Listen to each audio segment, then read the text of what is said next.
Welcome to this Wellin Focus Store video. My name is Maddie Hurtgen and I am a docent at the Wellin Museum. To produce this focus video, I worked with Checca Parson, a collections assistant, and Julia DeMaio, a 3D design SketchUp assistant, to highlight the intaglio print by Rembrandt, Peasant Family on the Tramp, which joined Hamilton College's permanent collection in 1984. As you can see in this diagram, the size of the print is 9.2 centimeters wide, 11.2 centimeters tall, and about 1 millimeter thick. The print was chosen to be a part of the Innovative Approaches, Honored Traditions, the Ruth and Elmer Wellin Museum of Art at 5 years, highlights from the permanent collection, curated by Catherine Alkauskas, currently the chief curator at the Checca Museum of Art. We are excited to highlight this work again. Rembrandt van Rijn was born to a modest household in the town of Leiden in the Netherlands. He was given access to a good education, enrolling at the University of Leiden at the age of 14, and in his early 20s he began to study art. He quickly mastered everything that his teachers taught him in just 6 short months, and he started to take on his own pupils at the age of 22. Rembrandt started working with Van Uylenburg, an art dealer that greatly expanded his commissions for portraits. 2 years later, he married Van Uylenburg's niece, Saskia, who came from a wealthy family. Along with his commissioned portraits, Rembrandt also became known for his mythological works, religious works, and dramatic pieces. During Rembrandt's life, the public view of beggars began to shift due to the Protestant Reformation. Before the Reformation, beggars held an important role in the religious and art worlds, as they were often recipients of Catholic charity, and helping the needy was a key component of ensuring your place in heaven. The Protestant Reformation and work ethic led to negative opinions of the poor. People began to think that the positive treatment of beggars encouraged them to continue begging instead of getting a job, and cruel and often satirical depictions of beggars in art became popular. Unlike other artists of his time, many of Rembrandt's works humanize beggars. In Peasant Family on the Tramp, Rembrandt is sympathetic in his depiction of the beggar. This etching by Johannes van Vliet, beggar carrying a woman on his back from 1632, offers a fruitful comparison. In Van Vliet's sardonic depiction, the beggar appears hunched over in tattered clothes with a vacant stare. In contrast, Rembrandt shows a man with his family standing upright and moving with purpose, and the clothes his subject wears are kempt in comparison. The print highlights this beggar's humanity and empathizes with his situation. To show how the process of intaglio works, we met with Professor Salzillo in the Hamilton College printmaking studio. Hello. I'm glad to be showing you this demonstration to introduce you to what we're doing in classroom at Hamilton in regard to intaglio printmaking, but also in response to our collection at the Wellin Museum. The specific print at the Wellin that inspired this demonstration and is in relation to this demonstration is a print by Rembrandt called Peasants on the Tramp. That print actually entered the collection when I was director of the Emerson Gallery many years ago, and I have fond memories of it. And the interesting thing, of course, is it's very meaningful to us today because Rembrandt's approach, his technique, was exactly what we're doing today in intaglio in my class at Hamilton this year. And so it's kind of fun to go through the steps and show you what he did. First of all, I'll show you a metal plate, the kind of metal plate that Rembrandt might have used for his print.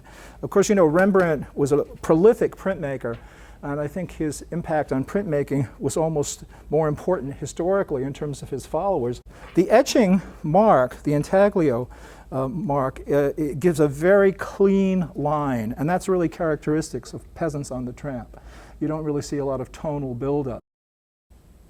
So we'll start the plate by putting the plate on a hot plate. This warms up the ink so that it's easier to wipe off. That's why we do it. And Satchel, who's taking intaglio currently, is going to show you how we ink it up. This is called bone black ink, but in Rembrandt's time they would actually make it from bones. They would actually burn them. And so you get this marvelous warm tone, yeah, which everybody tries to replicate. And once we've got it on there, we'll wipe it off. And as you look at it, you can see, I hope you can see in the camera, that you'll see the image appearing, which is kind of fun, okay? This is the fun part. But actually, the most fun part is pulling it off the bed of the press. Okay, so now you can see what it looks like with the ink half on it. So basically you see it covered with the ink. We always take these pads of cheesecloth, tarlatan it's called, and we begin to wipe. And basically the first wipe is just to kind of clean off the plate. Ah, there it comes.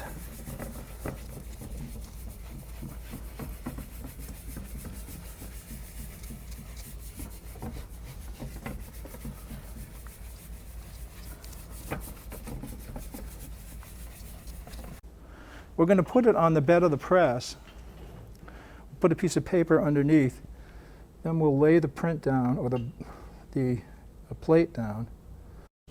So this is actually what Rembrandt would have done. This is basically the same sort of setup he used, not so much different. Okay, now we're going to roll it through. You can see it's under tremendous pressure. Back of the, you see the embossment of the plate on the paper. You see how it's been pressed in. It's quite deep, and there she is. It's pretty nice. After Rembrandt's death, it was common for others to continue printing with his plates. As they were used again and again, the metal plates often wore down, and thus the lines in the prints would become less clear. To combat this, people would cover the plates in ground and trace over the existing lines. They would then put them in acid again in order to deepen the lines once more. This is called rebiting the plates. Each time the plate is edited, the prints taken from the new version of the plate are classified as a certain state. Prints from Rembrandt's original plate are of the first state, prints from the first edit after Rembrandt are of the second state, and so on. There are often small details changed between each rebiting that scholars identify and use to determine which state a certain print is from. A first state created by Rembrandt is unedited, older, and usually more valuable than a second or third state. For Peasant Family on the Tramp, the detail that signifies a first state print is this bit of false biting, a sort of bleeding on the man's pack. This was fixed in the second state, and instead there are 3 clear lines in the pack. The third and final state, edited by French collector H.L. Besson, was heavily rebitten at the top of the line of the woman's hat. Previously light and broken in the center is a solid continuous line. Eric Hinterding, curator of prints at the Rijksmuseum, helped to determine that the Wellin's print is of the second state. It is clear that this print is not of the first state because the peasant man has 3 distinctive lines on his pack. Dr. Hinterding cited the light quality of the lines that define the woman on the left to determine that the Wellin's print is a second state and not a third. In the third state, these lines were all rebitten and appear much darker, so it is clear that the Wellin's print is of the second state. Thank you so much for watching. We encourage you to further explore the collection at hamilton.edu/Wellin if you want to learn more.